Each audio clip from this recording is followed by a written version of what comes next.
Okay.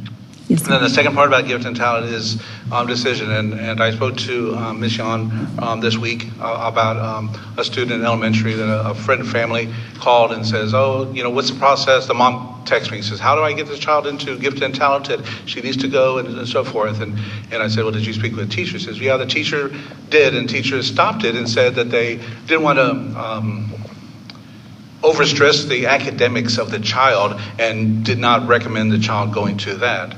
And so I reached out to Kathy Jahn and she sent me some information, which was great. And then I found out what the school was. And so I reached out to the principal and she's like, oh, okay, let me figure out. And so now it's all taken care of. They're going to get her into So my concern is if she didn't have a friend that was a board member to ask that question, would that have just stopped those referrals?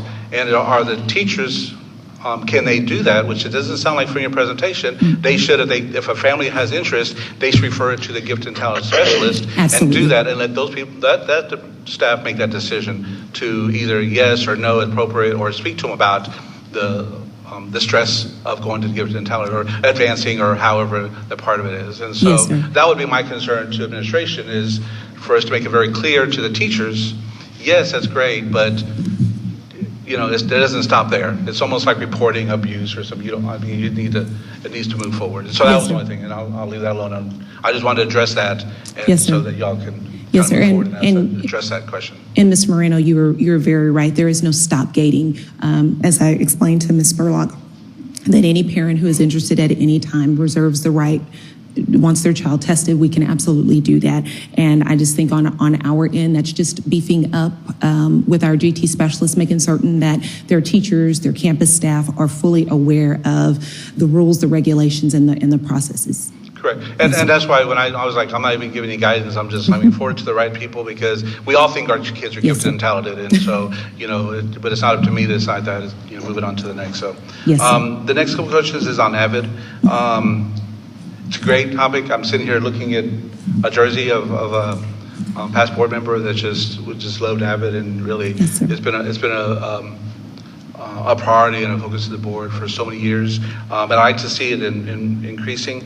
I do have concerns, and these are things that obviously with our new superintendent and new staff and everything, is just still trying to figure out the reasons why a campus would not choose to do it if it's proven. I mean, look at the high school level, look at early college, high school, and the work that they're doing. Why would the other campuses jump on? Is it budgetary? Is it philosophy? Is it staffing? Is it just knowledge of the AVID program, or just not buying it? In doing that. And so, those are questions we've brought up in the past, and, we have the autonomy of the campuses to feel that this is, it's campus driven and so forth. It's just trying to understand that. So, as we move forward, as we do as a board of 8 or a team of 8, those questions I'd ask is to ask, why aren't the campuses, doing that? With respect to the elementary campuses? All of them. Elementary campuses, we have that, and then the high school campuses, it's a proven, it's a proven program, it's a proven, program. I look at some of the campuses, I see that increase, but that's, Albright increased 153%, 121 of those students, 178 were just coming from Albright, increasing. And I know all the intermediate, middle schools are all campus wide, which is great, but I would like to see more increase on the elementary and at the high school. And I know you stated you're pushing it, you're encouraging it, you're doing all this, but again, if we can push the campuses a little bit more, and do it, and not have to make them, but I'm just have that discussion. Yes, sir. Because obviously that's the superintendent and his staff's job. So yes, sir. And doing that. No. Let me see.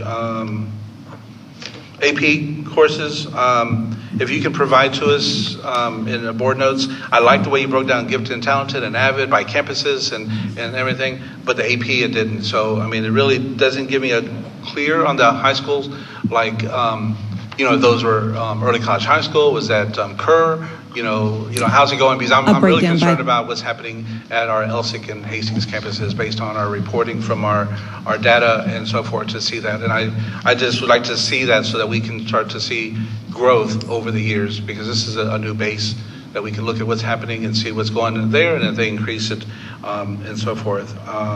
So especially like this Hastings and Elsick. And then I see the drop in the science, and I don't know if that has something to do with the district stopping the STEM designation We're no longer a STEM designee. We brought that up in a meeting a couple months back.